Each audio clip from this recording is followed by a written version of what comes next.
Satu hari waktu di Tursina, di Bukit Tursina, beliau sambil menunggu selama 40 hari kitab Taurat turun, ada beberapa kejadian-kejadian besar di situ. Di antaranya Musa alaihissalam pernah meminta agar di hari ke-37 menunggu di Tursina agar Allah memperlihatkan dirinya. Lalu Allah subhanahu wa ta'ala menyuruh Musa melihat gunung-gunung yang ada di sekitarnya.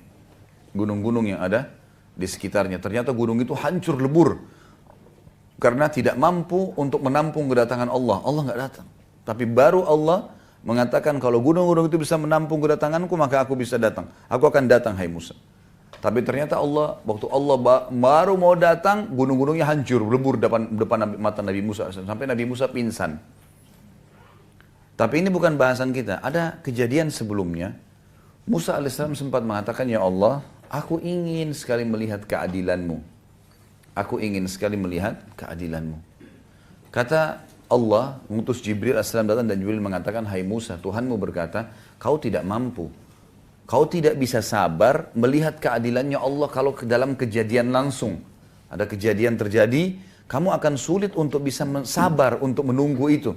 Karena ada prosesi-prosesi dalam kasus-kasus yang ada. Kata Musa, saya akan coba sabar dengan taufik dari Allah.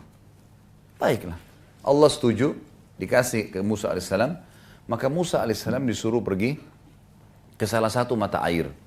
Di sekitar gunung Tursina, padang pasir, gunung-gunung batu, nggak ada orang di situ. Tapi ada mata air, airnya ngalir.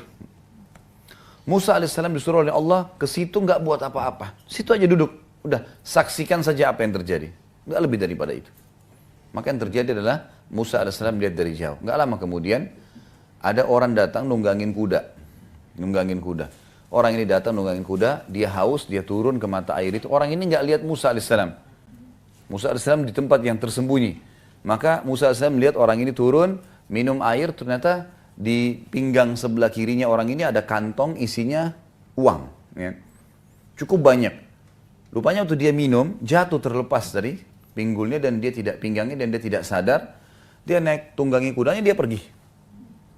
Ini orang yang pertama, Musa saksikan alaihissalam. Yang kedua, orang yang kedua datang anak kecil. Belum balik, umur 9-10 tahun datang, minum air di situ. Dia lihat ada kantong duit, dia ambil sama anak itu kecil pergi. Baik. Musa alaihissalam lihat. Sudah selesai, datang orang ketiga. Orang buta matanya sudah tua. Datang, dia dengar suara air, dia mampir, dia minum air di situ. Dia wudhu mau sholat. Tapi Allahu alam, ini riwayatnya memang dikatakan mau sholat. Bagaimana sholatnya dulu mereka di zaman Nabi Musa alaihissalam, Allahu alam ini. Apakah sama dengan kita sekarang, jumlah rakaatnya, kan namanya kita nggak ngerti. Karena nggak ada penjelasan, yang penting di zaman dulu ada sholat gitu kan. Baiklah, orang buta ini wudhu mau sholat. Ternyata orang yang pertama tadi penunggang kuda kembali. Dia tanya si buta ini, kakek tua, kakek buta, kamu lihat nggak duit saya di sini? Saya buta, mau lihat apa? Kamu pasti ambil, kamu pasti lihat, karena tidak ada orang lain, ini padang pasir. Pasti kamu yang ambil. Enggak, geledah aja barang saya. Enggak, saya enggak percaya. Cekcoklah dua orang ini sampai penunggang kuda membunuh dia. Si buta dibunuh. Dia lihat kiri kanan tidak ada orang. Kemudian dia naik tunggangi kuda, dia pergi. Dianggap sudah uangnya hilang. Baik. Sekarang kira-kira menurut kita ini, ibu-ibu sekarang di sini, siapa yang salah, siapa yang benar nih? Dalam kasus seperti ini. Musa alaihissalam saksikan ya. Dalam pandangan Musa alaihissalam mungkin sama dengan kita. Yang salah anak kecil. Kenapa? Karena kalau anak kecil tidak ambil duit itu, nggak terjadi sih ini bertengkar, ini membunuh kan? Benar nggak? Baik. Itu yang dilihat oleh Musa alaihissalam. Kalau kita juga di situ mungkin kita akan lakukan hal yang sama. Karena anak kecil tadi sumber masalah nih. Coba dia minum, dia biarin duit itu, orang ini kembali, dia ambil duitnya, dia pergi, nggak dibunuh si buta. Kan gitu. Tapi subhanallah, Musa alaihissalam tidak sabar nih. Kok ini ribut, ini bunuh, ini pergi, selesai. Anak kecil itu enak saja main pergi. Datang Jibril, dia mengatakan, Musa mengatakan, ya Allah saya nggak bisa sabar. Turun, Jibril alaihissalam mengatakan, hai Musa, Tuhanmu mengirimkan salam padamu dan mengatakan, memang kamu tidak bisa sabar. Kau tidak akan sabar. Kalau mau melihat, mau menilai keadilan Allah sulit. Baiklah. Tapi ceritanya seperti ini, hai Musa, diceritakanlah. yang benar dari 3 orang itu, si anak kecil.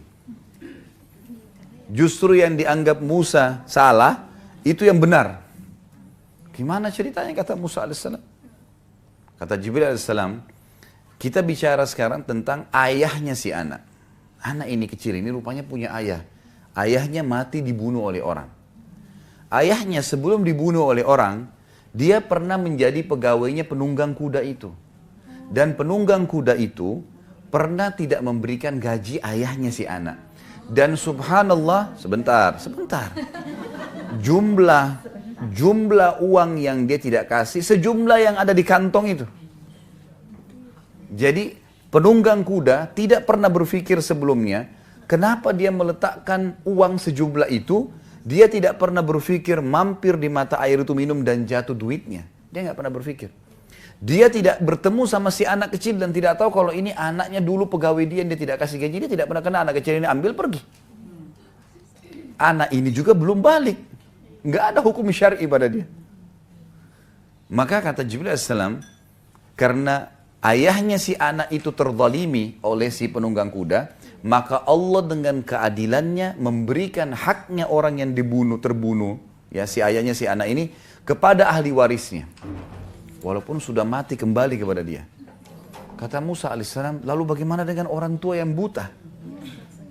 Kata Jibril alaihissalam, ayahnya si anak ini sebelum meninggal dibunuh orang dan yang membunuh si buta itu.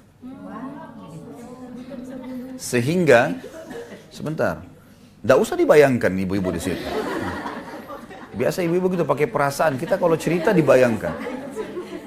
Dengar saja, ambil pelajaran. Ambil pelajaran. Sudah, sebentar, jangan diputus dulu.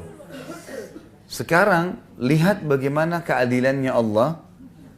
Ayah si fulan, yang tadinya dia dizalimi, ayahnya si anak, Allah kembalikan haknya kepada ahli warisnya dari orang yang menzaliminya, dan orang yang membunuhnya dibunuh oleh orang zalim. Langsung Musa alaihissalam mengatakan, luar biasa keadilan Allah.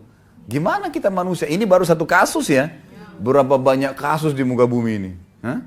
Kasusnya manusia beda, kasusnya jin beda, kasusnya hewan beda, yang sampai pada hari kiamat, kata Ibnu Katsir rahimahullah, menukil sebuah riwayat, Allah dengan kemahaadilannya nanti hari kiamat akan menghakimi domba yang bertanduk kenapa menanduk hewan yang tidak bertanduk.